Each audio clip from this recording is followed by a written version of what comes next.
Assalamualaikum warahmatullahi wabarakatuh. Perkenalkan, nama saya Hendy Gunawan dengan NPM 203 dari tutorial 1. Kali ini saya akan menjelaskan sedikit tentang kenapa sih kita harus tidur. Yang pertama yang akan saya bahas adalah tidur itu sendiri. Tidur itu merupakan suatu keadaan di mana kita tidak sadar, tetapi bisa dengan mudah dibangunkan dengan diberikan stimulus atau rangsangan. Tidur adalah salah satu perilaku manusia yang sangat penting.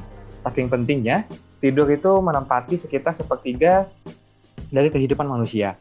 Tidur merupakan perilaku yang universal dan telah ditunjukkan pada semua manusia dan juga bahkan semua spesies yang telah diteliti, mulai dari serangga sampai dengan mamalia.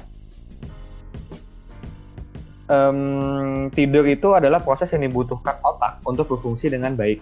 Ada beberapa jenis tidur yang berbeda secara kualitas dan juga kuantitatif.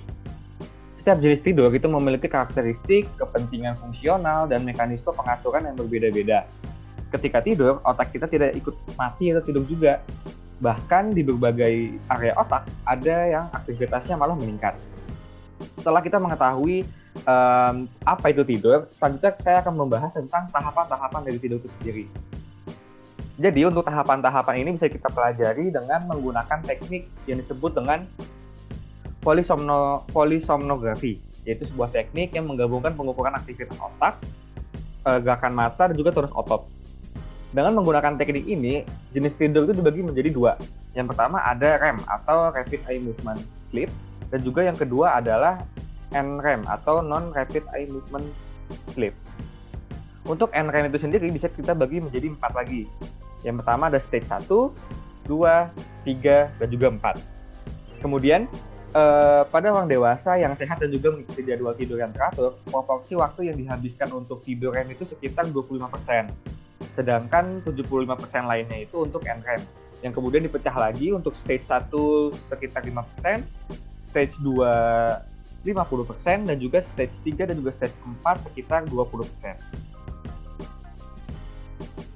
Kemudian saya akan membahas tentang timeline tidur itu sendiri. Jadi bagaimana sih urutan kita tidur itu seperti apa? Yang pertama, ketika keadaan kita sudah mengantuk, kita itu sudah masuk ke dalam stage 1 atau disebut dengan light sleep. Nah, tahap ini terjadi dengan durasi sekitar 5 menit saja, hanya singkat sekali.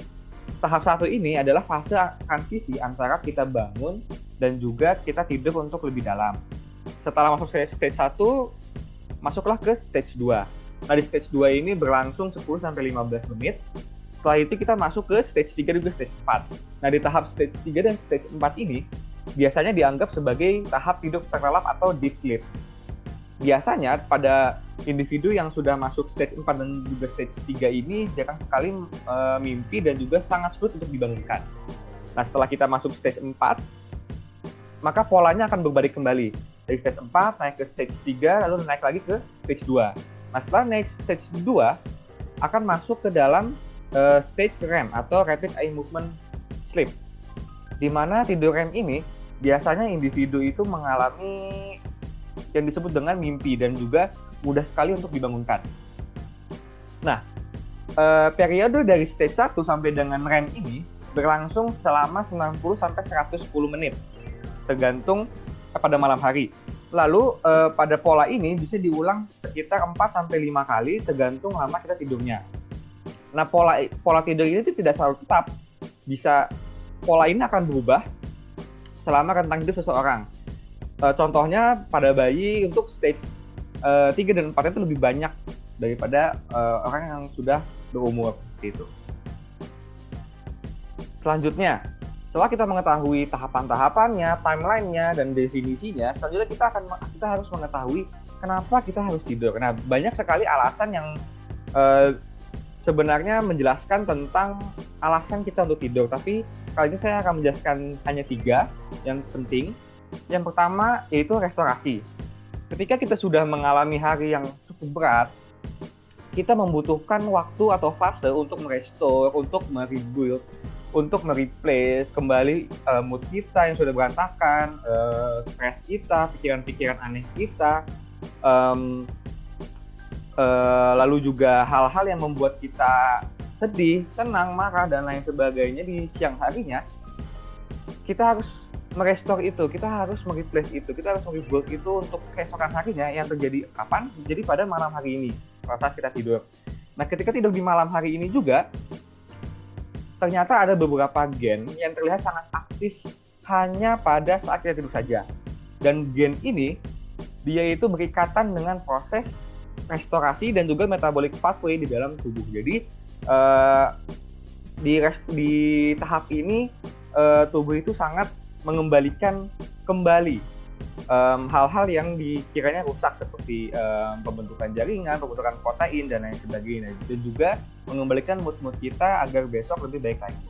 Kemudian yang kedua adalah energy conservation. Nah, pada dasarnya kita menggunakan tidur itu untuk fase kita men-save atau menjaga kalori kita agar tidak meningkat secara signifikan atau menurun secara signifikan. Dan selain menjaga kalori, kita juga menggunakan tidur itu untuk mengumpulkan energi untuk melakukan aktivitas untuk keesokan harinya.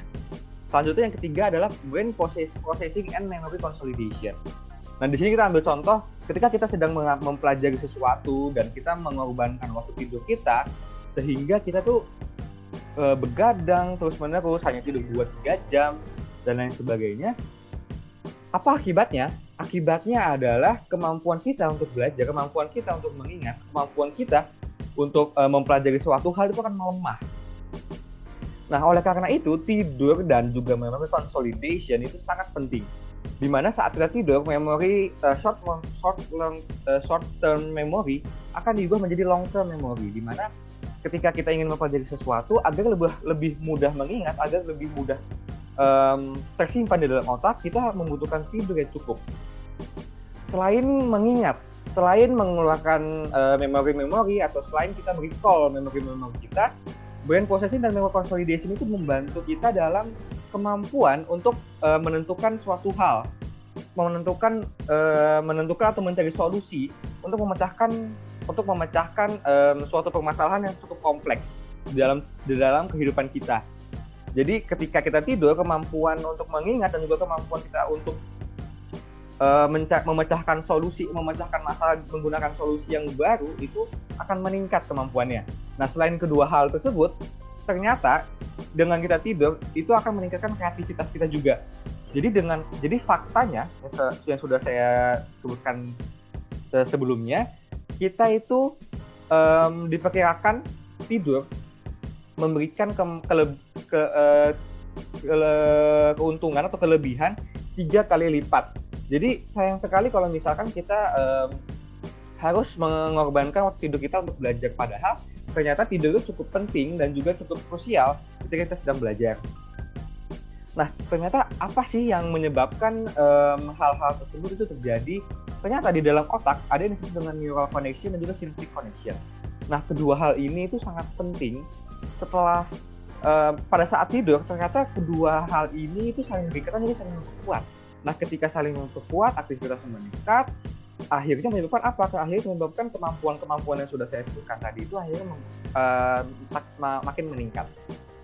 Seperti itu. Nah, selanjutnya, hal apa yang bisa menyebabkan hal apa yang dapat terjadi ketika kita kurang tidur? Yang pertama adalah kemampuan dalam mempertimbangkan suatu hal itu menjadi sangat buruk atau poor judgment.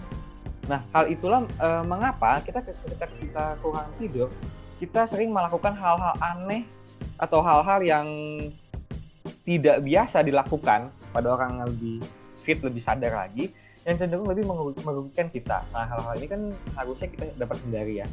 Lalu yang kedua adalah kemampuan mengingat dan juga kreativitas yang menjadi buruk. Nah, yang sudah saya jelaskan tadi bahwa tidur itu dapat meningkatkan kreativitas dan juga memori. Nah, ketika kita kurang tidur, maka kemampuan itu akan menjadi buruk dan juga berkurang.